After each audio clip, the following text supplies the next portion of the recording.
Good morning, children. Last time we had read about the blood vessels and we had done the characteristics of capillaries. Today we are going to start with the functions of capillaries, page 104. And these capillaries allow outward diffusion of oxygen. From the capillaries, the oxygen diffuses out into the intercellular fluid and then from intercellular fluid into the tissue cells.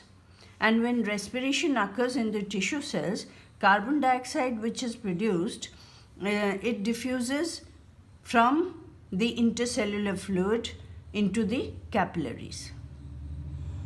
Third, to allow inward and outward diffusion of substances like glucose, amino acids, urea and hormones.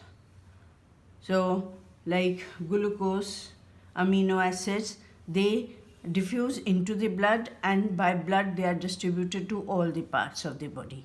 And the urea is carried from the tissue cells and poured into the intercellular spaces, and from there it diffuses into the blood capillaries, and blood capillaries carry it, or the blood vessels carry it to the kidneys for removal.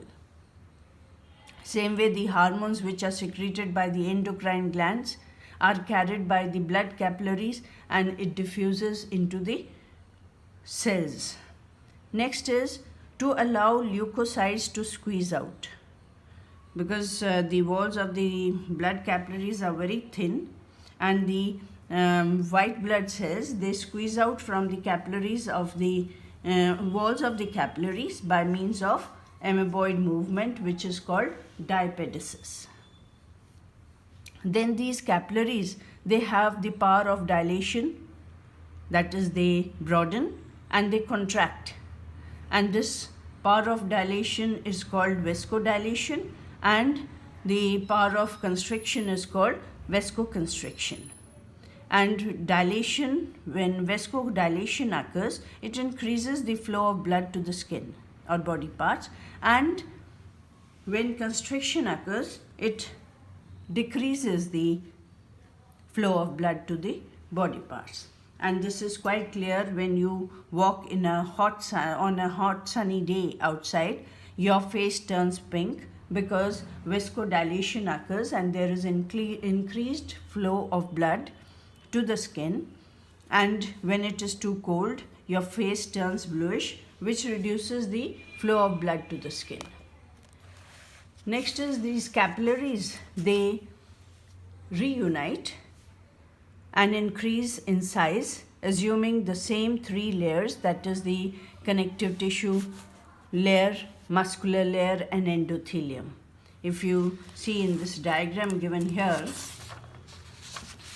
on page 103, you have all these three layers shown in the walls of the arteries and veins. And this diagram also can be given in your exam, and they will ask you to identify these vessels and give reason why you have said that this is artery and this is vein. So they assume that those three layers, and as in the arteries and veins, and the smallest united common branch is the venule, and these venules join to form larger vein, and compared with arterioles and venules are the larger with much weaker muscular coat. So capillaries join to form venules, venules join to form veins. And if we compare the arterioles, because arteries break up into arterioles, so the walls of the arterioles are much stronger as compared to that of the venules. And here are some differences between the arteries and veins. We have discussed nearly all of them. One, I will tell you that these arteries, they do not collapse when empty. Why? Because they have thick muscular walls. And the veins, blood flows, they collapse when they are empty because they are thin walled. So this difference was a bit different, which we have not yet discussed in this lesson. Rest all we have discussed. Next we come over to the two blood circulations, pulmonary and systemic.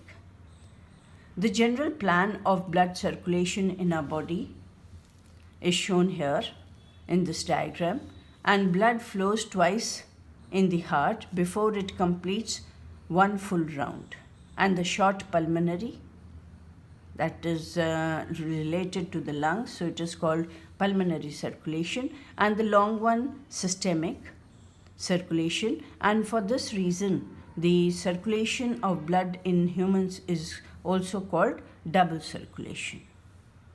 And this pulmonary circulation, it pertains to the lungs, and it starts from the pulmonary artery.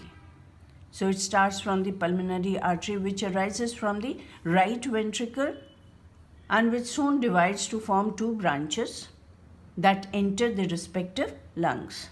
So these pulmonary arteries which arise from the pulmonary artery which arises from the right ventricle breaks up into two branches, and each enters the lung, and pulmonary vein collects the oxygenated blood from the lungs and carries it back to the left auricle.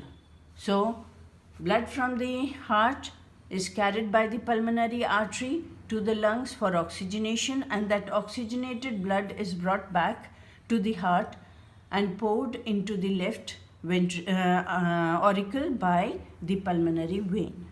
Then systemic circulation, it pertains to the major circulation in the body. It starts from the aorta, and this aorta arises from the left ventricle, and the aorta arches back and continues behind as dorsal aorta.